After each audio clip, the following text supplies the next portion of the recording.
Welcome, everybody. It's wonderful to see you all.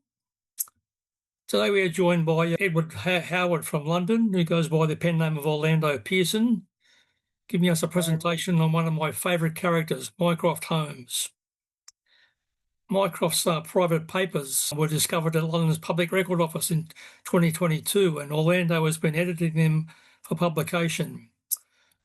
So far, Orlando has produced two books from Mycroft's papers, one called A Study in Statecraft and a second volume called Further Studies in Statecraft, both available from MX Publishing and Amazon, etc. So keep an eye out for those.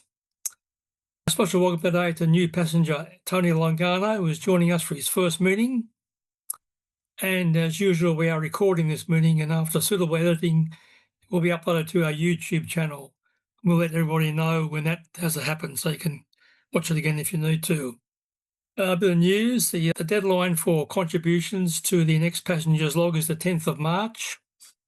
So if you had an idea for an article brewing away in your mind for a while, get it written up and send it into Erin. She's eagerly awaiting all contributions. Thank you. In some media news, the Young Sherlock 8-episode TV series, directed by Guy Ritchie and starring hero Fiennes Tiffin as a 19-year-old Holmes, comes to Australian audiences on the 4th of March on Amazon Prime, so keep an eye out for that one. Enola Holmes 3, the project name still being used in all media articles, is scheduled for release, presumably under a proper title, by Netflix in mid-2026. Millie Bobby Brown stars as Sherlock's younger sister Enola, and all the other main actors reprise their roles from the first two movies in this series. Another movie project, Sherlock Holmes 3, with Robert Downey Jr. and Jude Law playing Holmes and Watson respectively, is in the news again, this time being reported as officially back in development. So keep our eyes peeled for that one. We're going to look at some of the canonical dates for this month. On the 4th of February, 1875, Pinkerton detective Bertie Edwards, alias John McMurdo, arrives in Vermissa Valley to infiltrate the Scowrers and bring them down, as told to us by Dr. Watson in The Valley of Fear. In February 1891, Holmes was successfully thwarting Moriarty's plans, as when the Professor called upon Holmes in Baker Street later in the year, in April, he said, "By the middle of February, I was seriously inconvenienced by you," as reported, as Dr. Watson tells us in The Final Problem.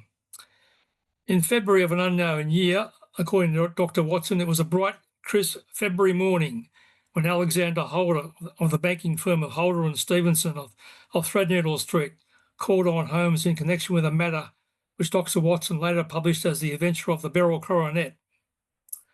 And also in February of an unknown year, in Dr. Watson's narrative, it was on a gloomy February morning that Cyril Overton called upon Holmes at Baker Street, very upset about his missing three-quarter. Dr. Watson later used that term in his story title. Tony's joined us. Hello, Tony. Good to see you for your first meeting. Oh, there, thanks. I had a bit of problem with the camera jet there at the start, but I got it working now, so it's all good. We move on to our show and tell. Has anybody got any new books or videotapes or other treasures they'd like to share with us? Lee, you're always good for something. What have you got? I got a couple of odds and ends. I got this this is more a bit of ephemera than anything else, but it's collectible. It's a reprint. I wish it was an original, but it's a poster of Hound of the Baskervilles with Rathbone and Nigel Bruce with their signatures reproduced. I just got it to go on the Sherlock Holmes shelf. Very nice. I pretend it's original. And the other one I've been having a look at, I got this a while ago, but I haven't gotten very far into it, but it's called Sherlock Holmes Was Wrong by Pierre Bayard. And this guy argues that the wrong criminal was identified in The Hound of the Baskervilles by Holmes, so it's a bit controversial. I'm kind of enjoying it, but it's, not very canonical.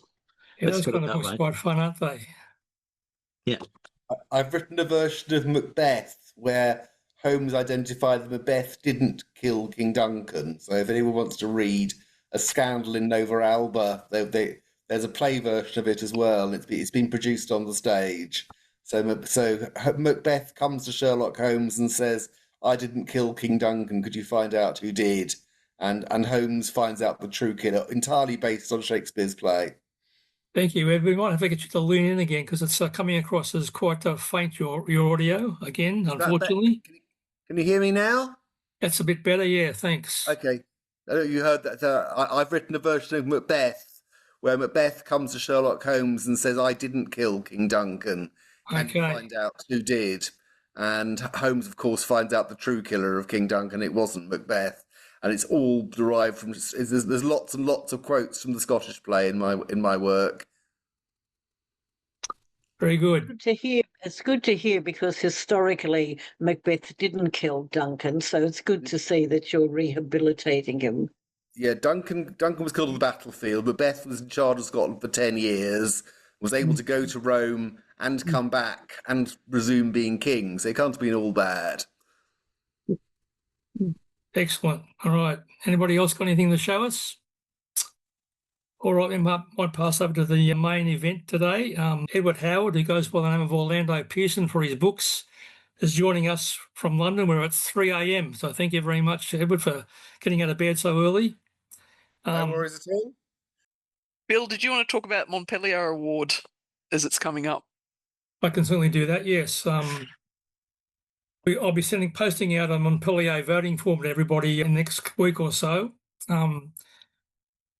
Your logs editors have narrowed down the Montpellier contenders to 4 finalists, and they are Keith Suter's article on Sherlock Holmes and Montpellier, Stuart McMartin, your article on the Real Statesman in the Second Stain story, Matt Hall's fabulous article on Where Did You Get That Hat, about that photo of the dancing miners, from the Strand magazine, and the 4th one was Michael Duke's one about the snake. I can't remember the exact title. Is it? I think it's That Was No Snake. That was exclamation mark. Yes, so there are 4 fabulous articles for you to review and decide which one best meets the criteria for the Montpellier Award, and to put your vote in. You can either vote online via a link in the meeting notice, or you can on a form and email that form to me, or you can just put your voting results into a plain email and email it off to me. So you've got 3 methods of voting, and we need to get your results in and your votes in by the end of April. So we can formalise the award, get the trophy engraved, and announce it at our next meeting. So you should be seeing an afternoon with Mycroft Holmes. Yes, we can see that now. So please take it away. Okay, cool. Sorry about the technical problems, guys. So I write under the name Orlando Pearson. If you wonder where that name comes from, Sherlock Holmes wrote a monograph on the music of the medieval composer Orlando de Lassus, and that's where I got the name Orlando from. And Pearson was my misrecollection. You may remember very late in the canon, Holmes mentions that Watson has a successor, which I always thought was terribly sad. And I thought the successor was called Pearson. In fact, he's called Mercer. So that's my misremembering it. But one of the characters in the canon who's always fascinated me is Mycroft Holmes, the brother of Sherlock Holmes. But I'm going to start off with a famous poem. Does anyone not know the poem 221b?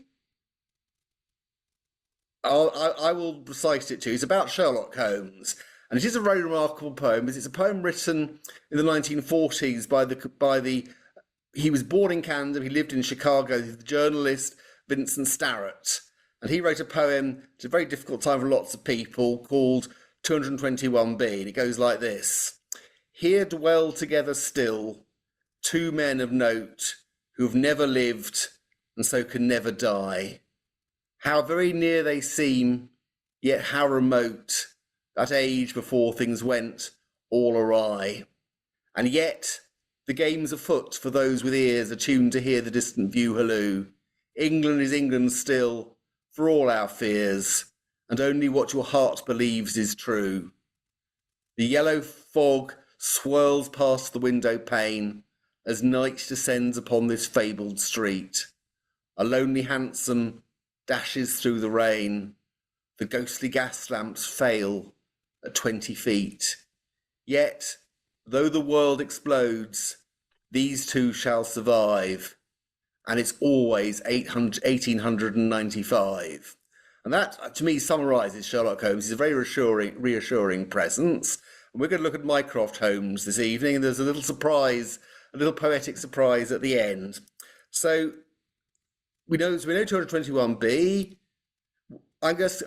My presentation is always quite interactive, so I'm going to set you a Mycroftian puzzle, not a Sherlockian puzzle, but a Mycroftian puzzle. And at the end of the presentation, I'd like to discuss possible solutions to it. So the puzzle starts, in my view, at Sherlock Holmes's limitations. You remember very early on in the canon, in A Study in Scarlet, Watson compiles a list of Sherlock Holmes's limitations. And one thing he says that Holmes's knowledge of politics is feeble. But he does say that Holmes has a good practical knowledge of English law. He also says that Holmes has profound knowledge of chemistry, knowledge of geology, limited to knowing where people have been in London from splashes of mud on their clothing. So it's quite a strange list, and eventually Watson throws the list into the fire.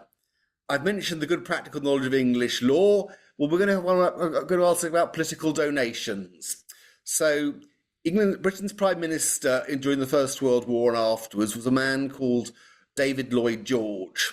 And he wanted to raise money, and he commissioned a man called Maundy Gregory to sell honours to people in exchange for political donations. And the Conservatives, Lloyd George was a Liberal, the Conservatives got very agitated about Lloyd George doing this.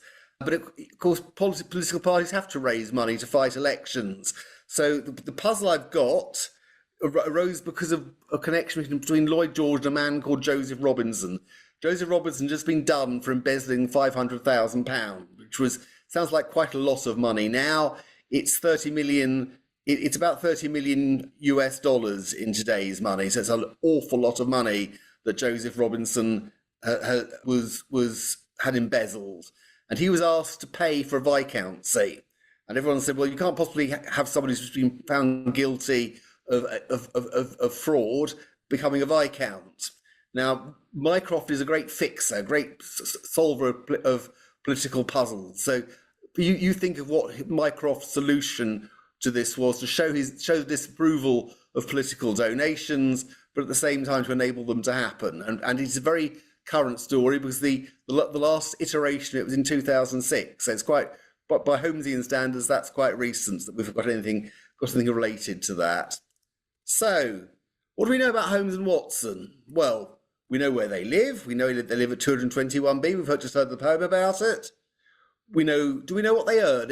Anyone know what they earn? So Holmes only once accepts a reward for solving a crime. He accepted a reward. We know what he accepted in the Priory School. He accepted a reward of £12,000, which is about £1.2 million or about 1.6 million US dollars these days. We don't know what Watson earns. He once mentions one of the practices. He's very aware Watson's taken on numerous practices. He says that he wants to increase it to be £1,000 a year. And that would be about £100,000 or about $140,000 a year, which isn't actually all that much money when you've got to take your expenses out of that. But that's as much as we know. Holmes we never know what Holmes gets for solving crimes. Do we know what clubs they're member of, or what club?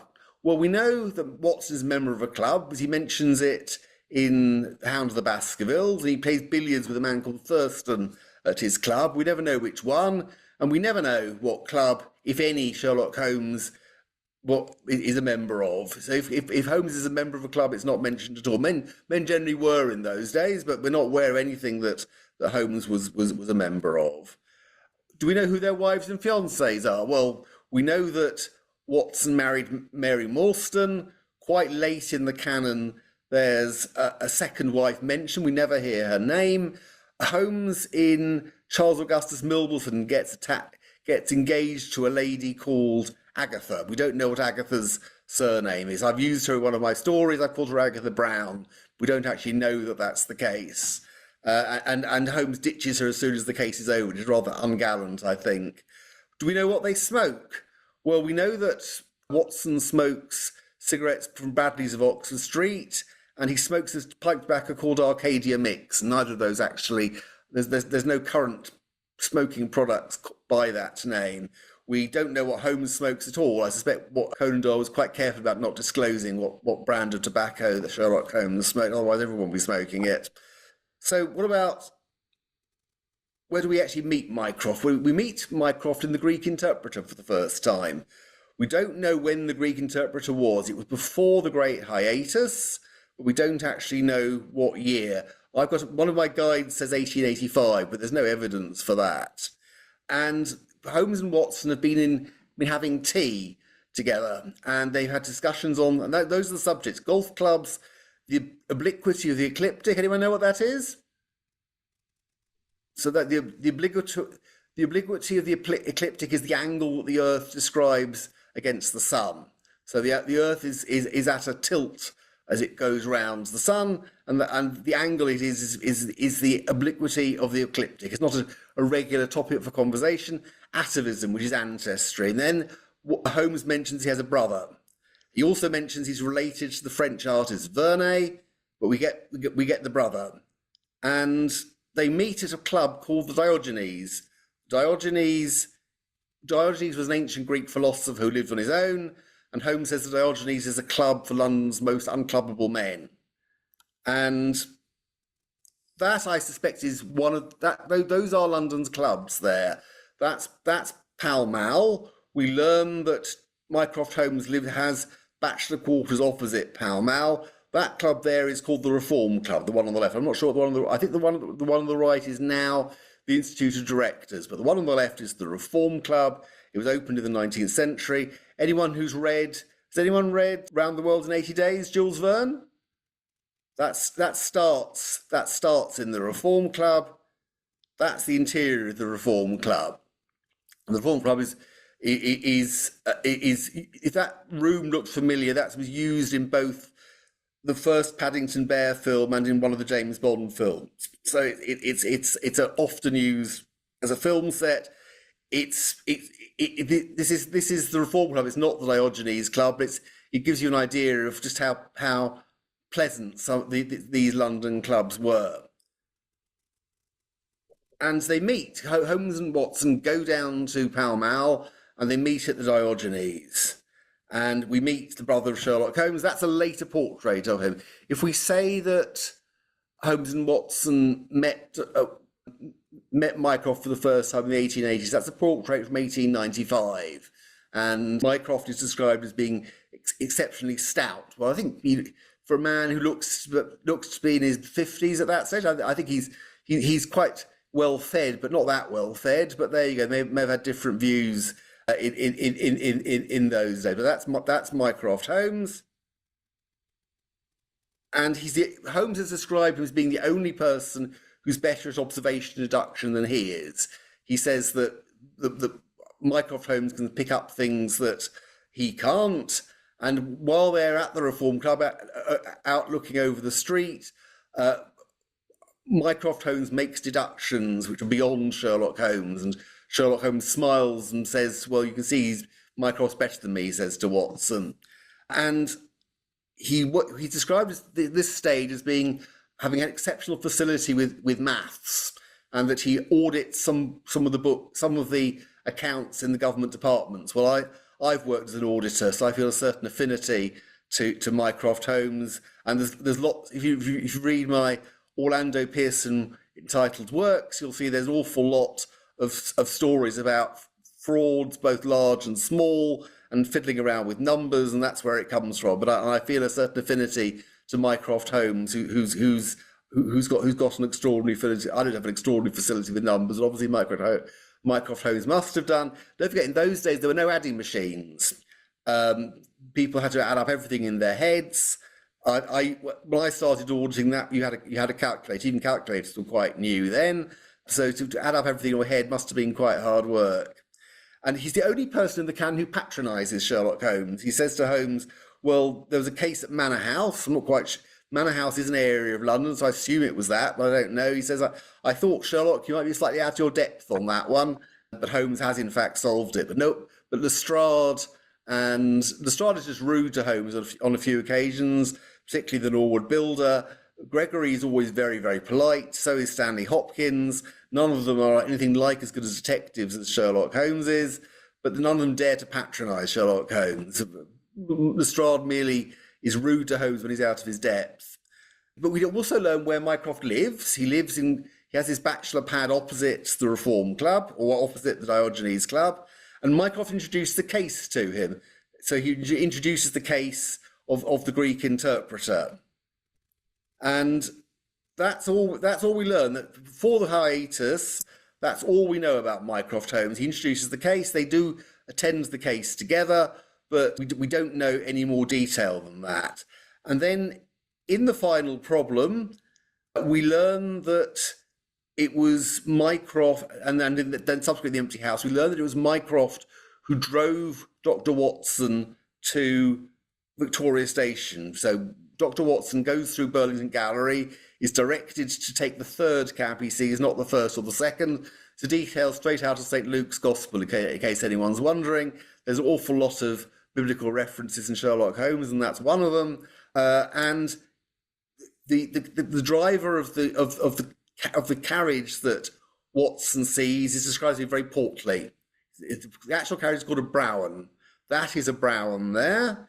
Now I've got some very disappointing news. I'm not sure that that's the actual brougham that Mycroft Holmes drove in 1891. That is what a brougham looks like. Whether it's the same one, we're not sure. But that is what a brougham looks like. And Mycroft must have sat on the right-hand side in the driver's seat, so we know he can drive a carriage, which I wouldn't know how to do. I think it's quite a skilled job. Sherlock Holmes drives a carriage in The Man with the Twisted Lip, but Mycroft can obviously drive carriages too, which suggests either they were sons of a coachman, or that they were from a very wealthy family which could afford coaches and to allow their sons to learn how to drive a brougham. And we have the hiatus. So this is at the start of the hiatus, and Mycroft, during the hiatus, kept Sherlock Holmes's rooms as they had been when Holmes left. That's what Sherlock Holmes tells us when he returns in The Empty House. He says, Mycroft kept my rooms as they were. Now, if I were Mrs. Hudson, I'd have been a little bit suspicious. My tenant disappears. I don't even know whether Mrs. Hudson knows that Holmes has died, and she gets this directive to keep the rooms available and untouched from when Sherlock Holmes left them. And if I'd been Mrs. Hudson, I think I might have been a little bit suspicious about that. There is a theory that Sherlock Holmes did in fact die in the Reichenbach Falls, and the man who emerged and presented himself as Sherlock Holmes was in fact Mycroft. But actually, I don't think that really works, because in 1895 we have the Bruce-Partington Plans, and the Bruce-Partington Plans are about the disappearance of some submarine plans, and this is the fullest we get about Mycroft. It's set in November 1895. We know about a man is found on the London Underground with some submarine papers in his pockets, but not the most recent ones. And Mycroft says he has to come round and see Sherlock Holmes, and Holmes and Watson have looked up the death of the man Cadogan West in the newspapers, and if they see he works at the arsenal at Woolwich. And Holmes says, well, it's government employment. You can see the link to Mycroft Holmes. And it's here we learn much more about Mycroft Holmes. By this stage, Mycroft Holmes, Sherlock Holmes, is the British government. He's the great clearinghouse of all its thinking. So he's gone from being an auditor to being the mind behind the government. If anyone's seen the Yes Minister programmes, there's Humphrey Appleby, who, you can see Bill nodding there, there's Humphrey Appleby, who tells British politicians what to do, and that is Mycroft Holmes's role. There are figures like that in history. There's Rasputin, who told the Russians what to do. He was a monk. There is Nancy Reagan had an astronomer whose judgment she trusted, and Mycroft Holmes just thinks logically and can tell the government what to do. So Holmes says that if the government wants to know something about India and the bimetallic question and how they would interfere with each other, then Mycroft Holmes can gather all the information together and give an expert opinion on everything.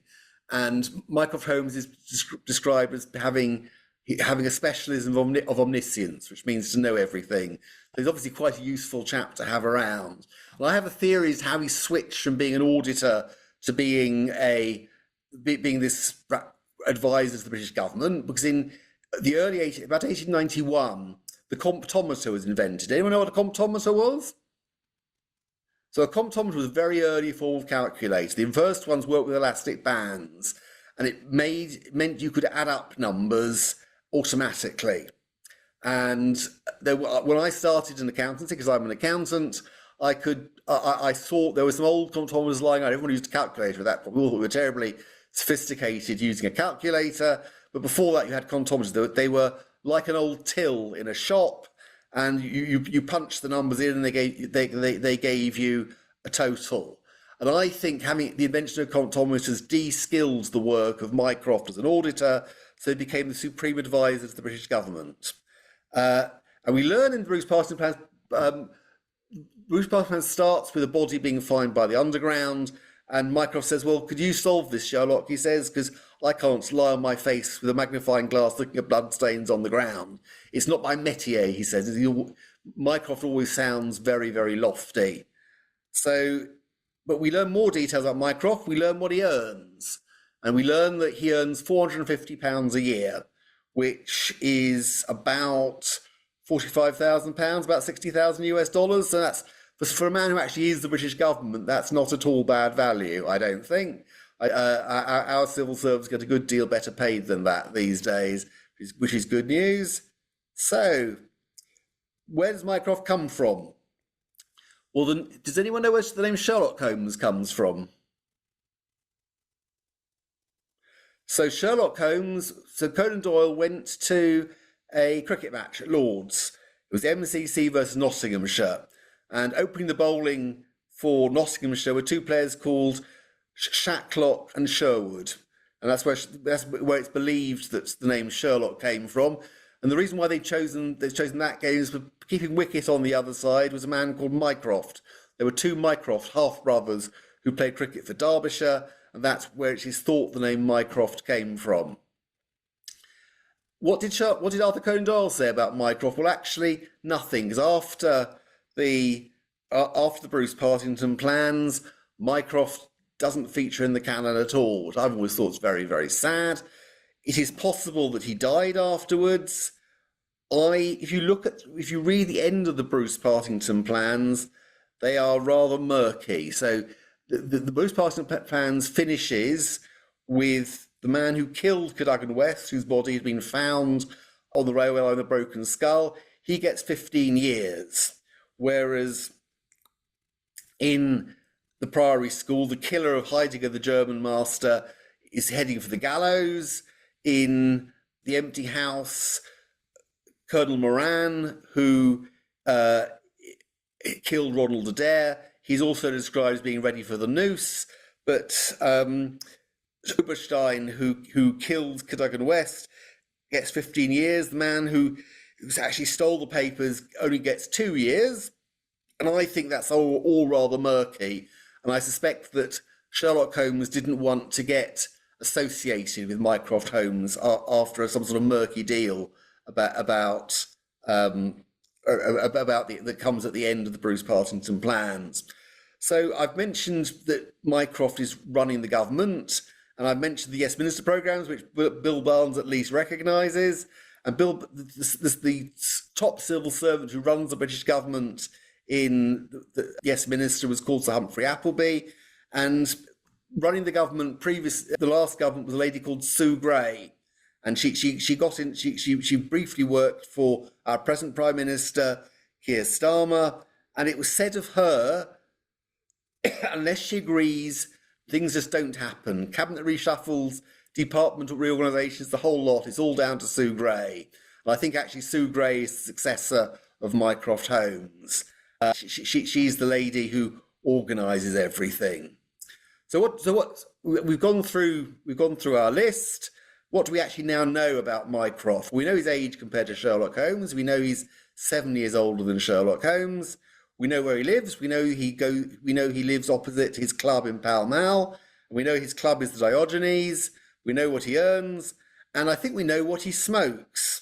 Which I worked in the tobacco industry for many years, and by all means, feel free to switch off when you hear that. But there's a picture of Mycroft Holmes there. So you've got Holmes and Watson on the left, but sitting in the chair at Baker Street. And that's one of the better pictures we get of the flat at Baker Street. That's the fireside, I think, where they sit. There's rather follically challenged looking Mycroft in that picture. The different, he seems that's from the Greek Interpreter, and he seems to have gained hair from between this picture and 1895 when we got the picture I showed at the beginning. So maybe he had a toupee put on, I don't know. But he's smoking what it may be a small cigar, but if it's a cigarette, it's got black paper. There aren't very many cigarettes with black paper. But this is a cigarette I used to sell. It's called Sobrani. It's one of the oldest cigarette brands in the world. It dates back to the 1870s, and you can see it's got black paper with gold. So it's got black paper with a gold filter. And I suspect if Mycroft would have smoked something quite distinctive, and I think that is what he smoked. Stephen Fry, who we all have heard of, is a devotee of Sobrani cigarettes. Well, I don't know whether he still smokes, but he said when he did smoke, that's what he used to smoke, and they are what's called a super premium product. So they are. If you think of something like Marlboro as being a premium product, these are always quite a long way above Marlboro price. It's a very attractive pack, I think. It's called a Laube box. It opens like a. It's not a slide pack. It opens up in the middle.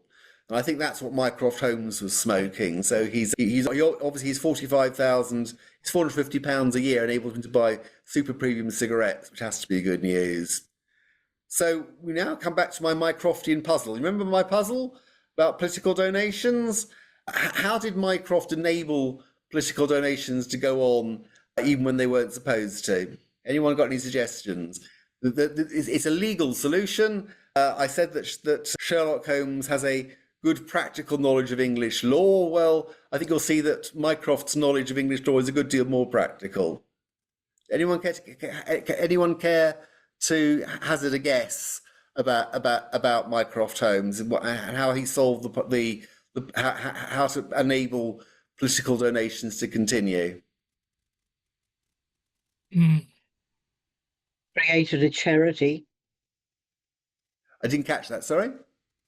He could create a charity. But well, how political parties aren't charities, so they can't. They have members. So they can't contribute to charity. Okay, that's fine. No, that doesn't. It's interesting one. I suspect that might have been allowed to work, but that's not the solution. Any more?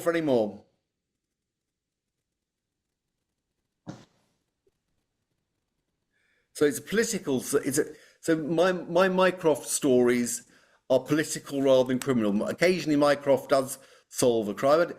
I sent Bill a story about Mycroft's involvement with the Jack the Ripper case. I don't know whether you've had a chance to read that, Bill, but I've started reading it, yes, but haven't got through it yet.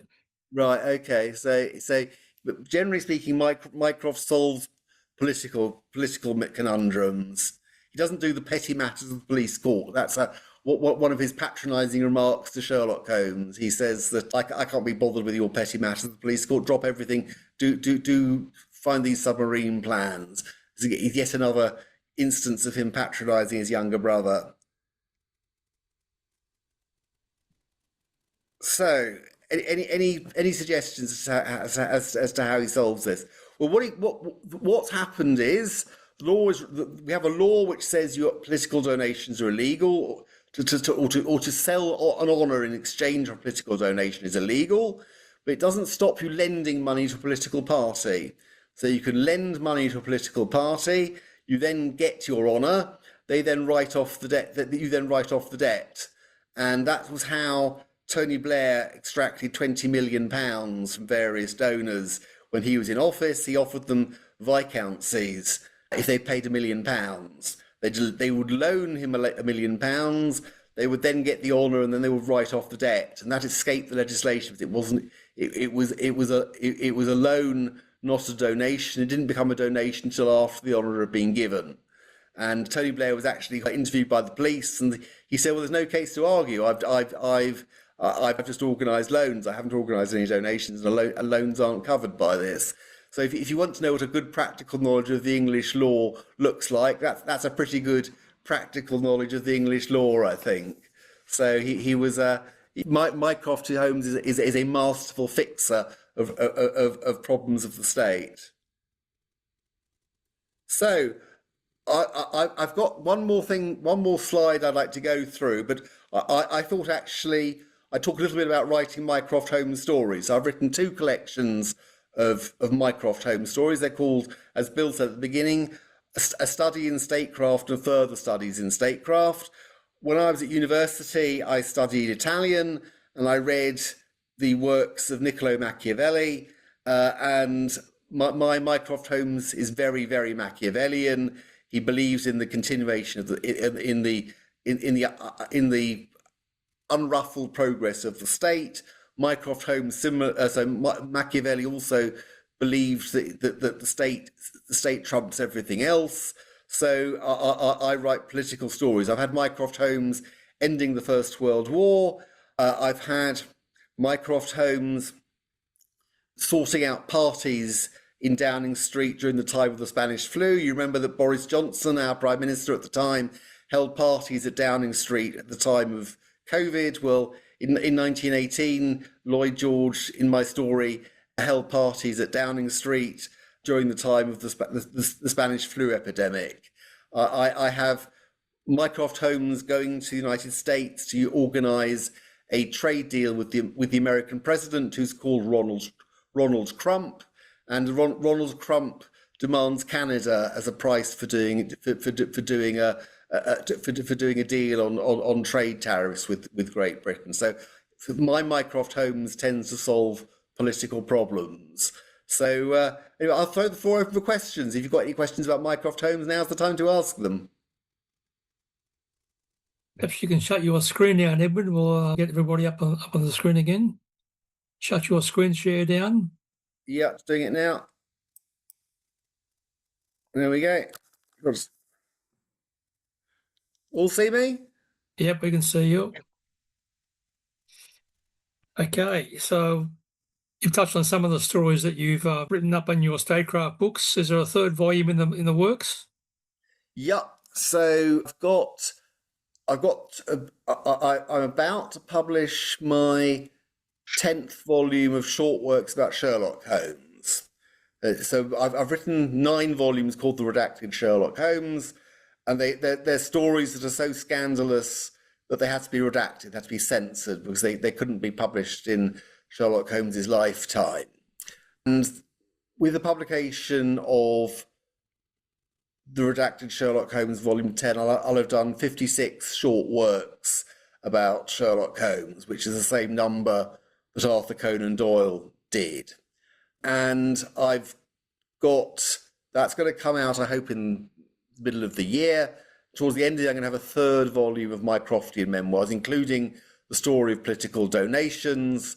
It also has Holmes, Mycroft, and Sherlock Holmes, Watson, and Mycroft Holmes jousting with Hitler. And in all my works, every character knows the canon backwards. So everyone quotes extensively from the canon. But when Dr. Watson sits in front of Hitler, Hitler doesn't know who he was. It's another good reason for thinking that Hitler may not have been a very nice person. And that's going to be appearing in my Mycroftian memoirs in the autumn. I'm trying to think of a title for it, because I've written A Study in Statecraft and Further Studies in Statecraft. I think it might be called Mycroft's Machiavellian Manoeuvrings, if that's not too much of a mouthful, because it's very much. You may remember Trevor Chappell bowling an underarm ball at Yes. the behest of his captain. Well, that was straight out. If Mycroft had been a cricketer, he'd have directed Trevor Chappell to do that. Very good. You mentioned the woman politician Sue Gray from the UK. Obviously, she is like a modern day Mycroft. So you obviously have the view that the Mycroft of the canon is a quite believable character as far as being a fixer for the government. Yes. Although I mentioned the programme Yes Minister. Yes. And Yes Minister was based partly on a lady called Marcia Falkender. Our Prime Minister in the 1960s and 70s was a man called Harold Wilson. And there were rumours that she was his mistress. I think that she probably wasn't. But it was in this. If you're a minister, the average minister in a ministerial portfolio is probably the same in Australia. I don't know. In this country, the average minister lasts less than a year, whereas civil servants are in the same ministry for year after year after year. Well, who's going to end up running it? It's going to be the civil servant, not the politician. And I can't remember who somebody. I was reading an interview with one of the writers. Jonathan Lynn was one of the writers. I can't remember what the other chap was called. Jonathan Lynn was interviewed recently, and he said that a really good minister who knows what he's doing can achieve about 10% of what he wants to do. The rest is all blocked by the civil service. And I see Mycroft just wants to keep the ship of state sailing smoothly forwards. He doesn't want any changes to the ship of state. So he'll block any innovative idea that a minister will have. And I do see Mycroft very much in that role. Okay, yeah, sure. So turning to the Diogenes Club, obviously that was a figment of Conan Doyle's imagination. Are there any clubs in London with a similar type of membership and type of rules as the Diogenes Club had? So Holmes described the Diogenes Club as, I mentioned the term, he said, the club for London's most unclubbable men. So more detail, if you're in the Diogenes Club, no one can even look at another member. Their seats are all arranged so they can't look at each other. They have comfortable chairs, the latest magazines, but they don't commune with each other. And my wedding reception was at the Reform Club. My brother-in-law was a member, so he enabled us to have our reception there. It's always nice to wow people. Everyone said wow when they saw the Reform Club. There's the Army and Navy Club. There's the RAC Club. There's the Liberal Club. That they all have a reputation of being quite stuffy places where old men go to be with other old men. But I have to say that when I went to the Reform Club, I thought it was lovely. It was people were very friendly. They looked after us very well for our wedding reception. My brother-in-law very kindly used to ask me to dinner there sometimes. I was always on my best behaviour, and everyone was very friendly there as well. So I'm not convinced by this portrayal of London club life as being like the Diogenes Club, but it is very funny. I presume the club membership fees are pretty high for those sort of clubs. My brother-in-law tried to persuade me to join. So my brother-in-law was a partner at one of the big accountancy firms. So he's got my Sherlock Holmes writings haven't quite yet reached the income level he would have had as a partner of a major city firm. And he said it wasn't that expensive. I never inquired. But to fund a large building right in the centre of London, the rents are not cheap there. So I imagine it must be quite expensive. Certainly beyond not so much beyond my pocket, but beyond how often I would use it. Because I'm a married man, I've got 2 daughters, I live at the edge of London. How often am I going to go into central London to go and sit in a club? How often am I going to want to wow someone with a dinner at the Reform Club? Well, I don't think I'd use it very often. And for our wedding reception, it was suggested we could spend the night at the Reform Club. The accommodation really wasn't very nice. I thought, well, actually, we can do better than that. So we didn't spend the night. We had a wonderful dinner. They had a wonderful dinner in their library. They provided us with a harpist, amongst other things. We had a harp playing in the background while we were dining after our wedding. So it was a great place. It was a very memorable evening, but I never felt particularly inclined to become a member. But I think life's slightly different then. So Mycroft Holmes has Holmes describes as bachelor quarters opposite the Diogenes Club, and I suspect what happened was he had all his meals there. I bet he had breakfast there as well as dinner, and he didn't see no domestic servants are mentioned in Mycroft's quarters. And I can't imagine that Mycroft did his own cooking and cleaning. So I think he probably spent most of his time when he wasn't in his office in Whitehall. He was probably at the Diogenes Club. Right, like a home away from home for him, for sure. Yes. And of course, until recent times, most of these clubs didn't admit women. They were a male domain, as you can see with the way Mycroft uses it. I think that's right. Obviously, the Reform Club, I think, was one of the first to admit women, but working men's clubs were precisely that. So in mining towns in the north of England, they were all working men's clubs, and women were barred for many years. Now the mines are all gone. There aren't any working men's clubs anymore in the same sense. Not just because the industries have changed up there, but because they admit women as well as men. True.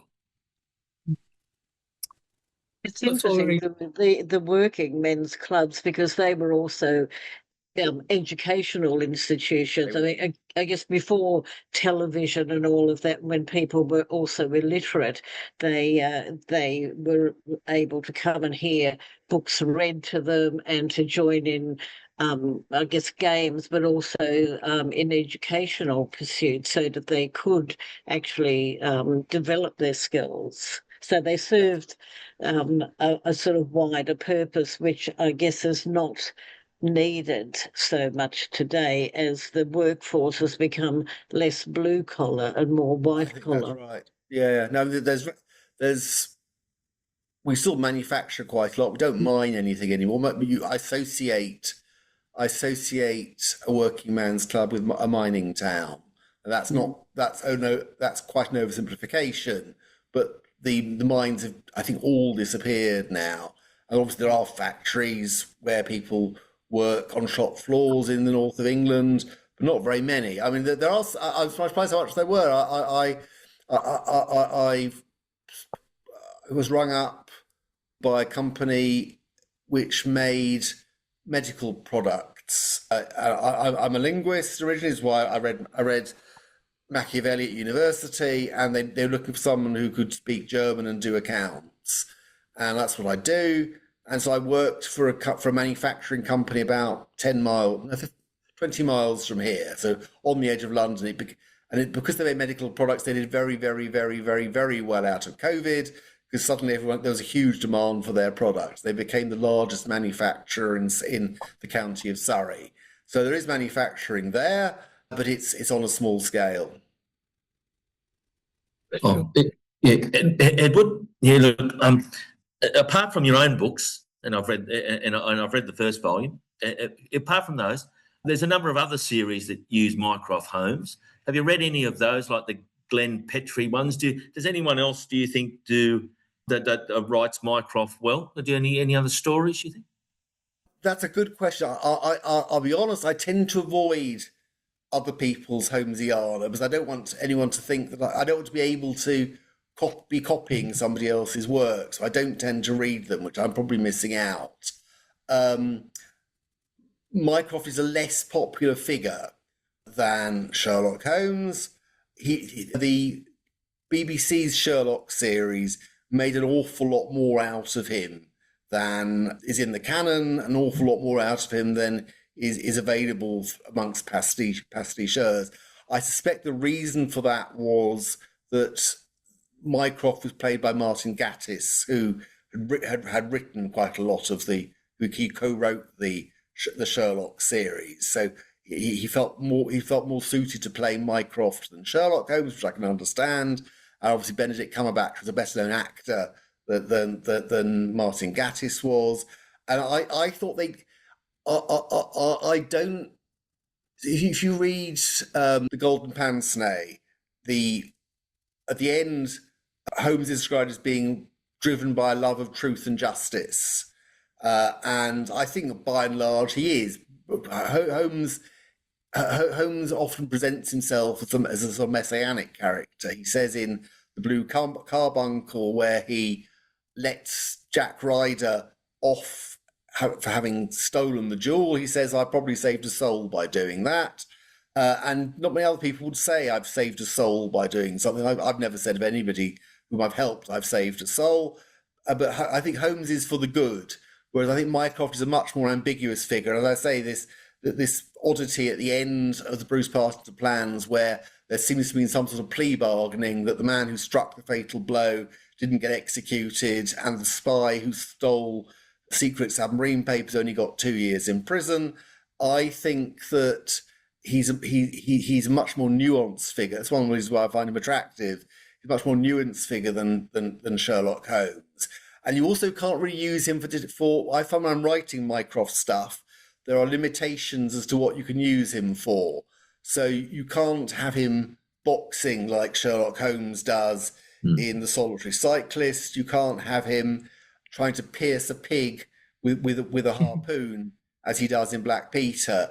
So writing Mycroft Holmes stuff is harder than writing Sherlock. I got better at it, but it's harder. You have to find white collar crime. So if you read my further studies in statecraft, I have Winston Churchill coming to consult with Mycroft Holmes about his tax affairs, because Churchill several times had a very extravagant lifestyle. He had 5 children sent to private schools.